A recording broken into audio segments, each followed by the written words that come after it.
Chapter 1 of The Lion and the Nurse by Patty Apostolides. April 1979.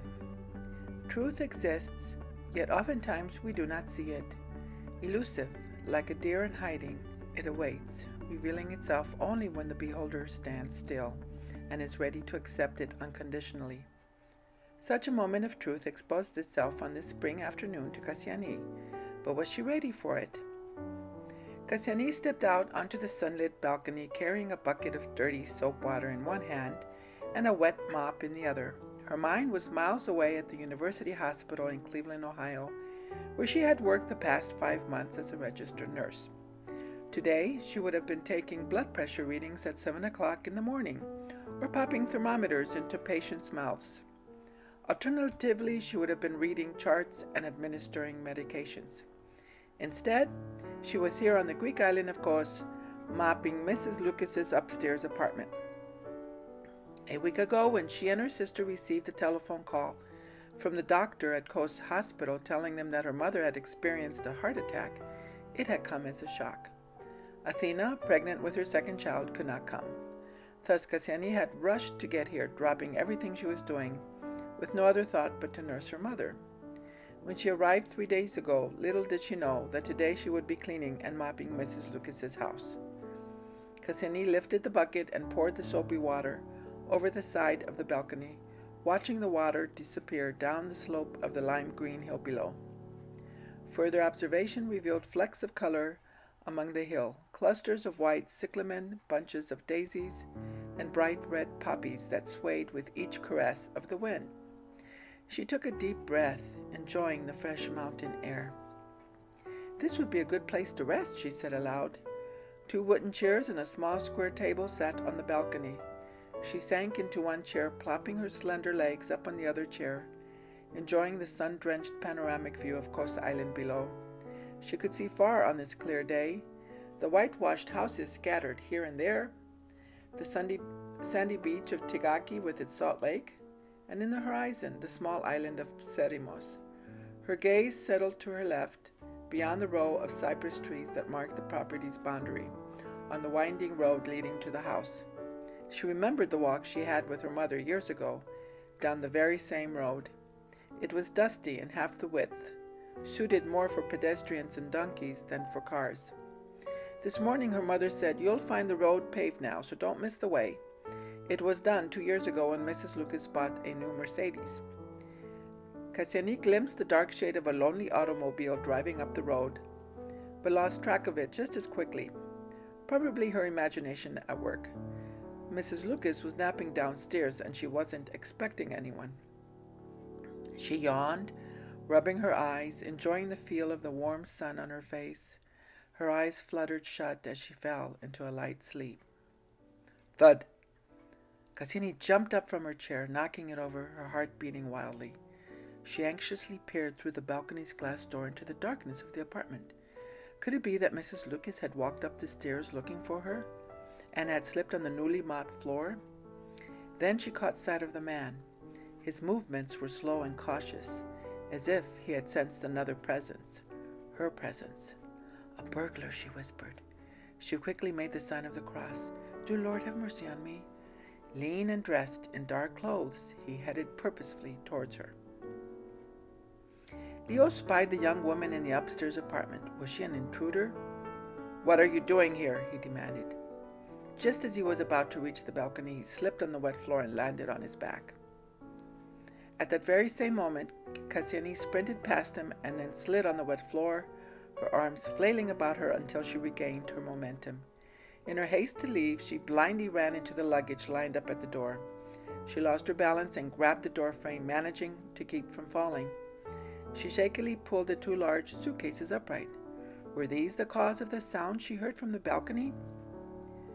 Cassiani glanced at the name tag. "Dr. Leonidas Rigas," she whispered.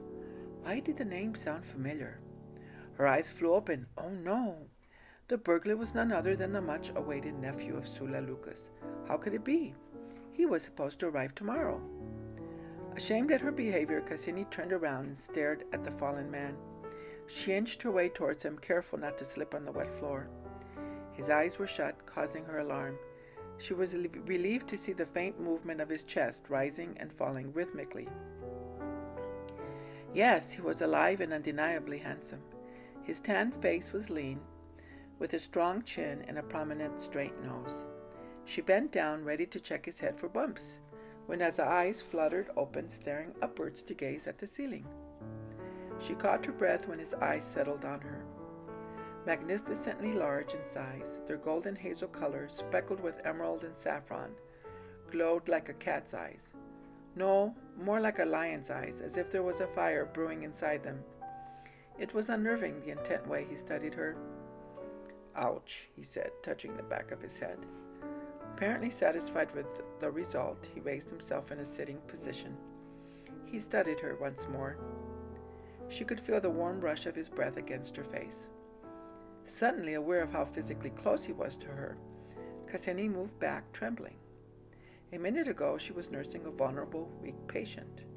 As soon as he spoke, as soon as he was a man again and not a patient, society's norms, her Christian principles, and her parents' sound upbringing joined forces, sending warning signals up her spine. "You are alone in this apartment with a man."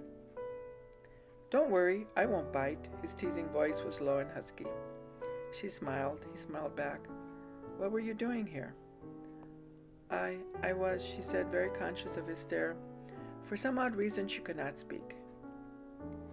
Instead, she stood up and pointed towards the balcony where she had left the bucket and mop. She made the motion of mopping. In one swift moment, he was up on his feet, his agile body moving cautiously to the balcony. "You were mopping the apartment," he finished her sentence. "That explains the wet floor." Cassini nodded and was about to introduce herself when she heard a faint call coming from downstairs. She turned her head to listen.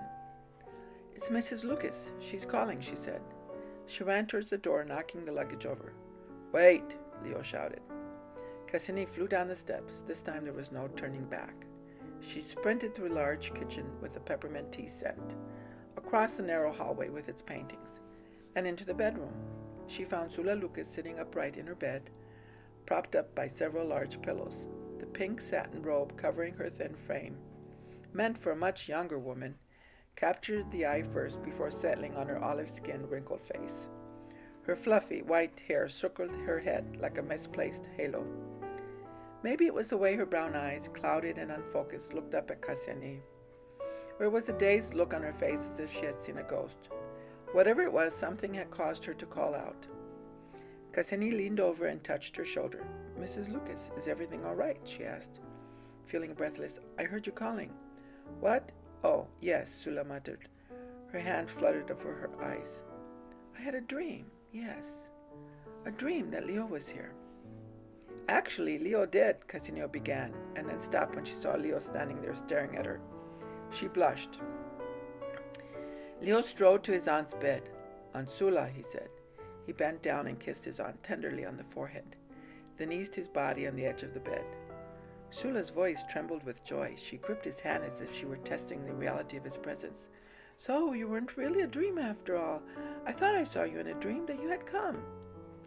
Captivated by this new development into Mrs. Lucas's world, Cassini watched with surprise, witnessing the caring look on Leo's face and the gentle way he touched his aunt's arm. There was sensitivity in that gesture, one that conveyed a soul that had experienced love and knew how to show it, and this spoke louder than words to Cassini's fine-tuned heart. She was mesmerized. The tender way in which Mrs. Lucas gazed back into her nephew's eyes revealed no coldness or hardness that Cassini had glimpsed in the past, but a startling show of affection resembling the love of a mother towards her child. "I stopped by earlier, but you were asleep." "Ah, so that was what happened," Sula said, touching Leo's face fondly. "Weren't you supposed to come tomorrow?" She scrunched her face, thinking, "What is today, Thursday or Friday?" Leo playfully patted her on the hand. "We had arranged for me to come today, Thursday." "Oh my," Sula replied, appearing apologetic. "For some reason I thought it was tomorrow. You know, I'm becoming rather forgetful." Cassini quietly removed herself, not wanting to interfere with the reunion. As a nurse, she had learned not to pry into people's affairs. She paused at the door and looked at them. "I must be going," she said. Leo stood up. I'm sorry if I frightened you. I wasn't expecting to find anyone upstairs in the apartment. I wasn't expecting anyone either, she thought. That's all right. I'm the one that should be apologizing, Cassiane replied. What happened? Sula asked Leo, her eyes narrowing. I slipped on the floor. She had mopped Anne. What, did you hurt yourself? Sula interjected, looking concerned. I'm fine, Leo chuckled, gingerly touching the back of his head. Not even a small bump for a souvenir. I have to go now, Cassiane said, feeling awkward under Mrs. Lucas's scrutiny. My mother hasn't been feeling well. I need to be with her. Ah, yes, say hello to her for me, Sula said, her face softening. Oh, and don't forget to take the payment for cleaning the upstairs apartment. The money is on the kitchen table. She signaled towards the kitchen. Cassiane blushed at the patronizing manner in which Mrs. Lucas had spoken. I helped because I wanted to, not because of any payment, she thought.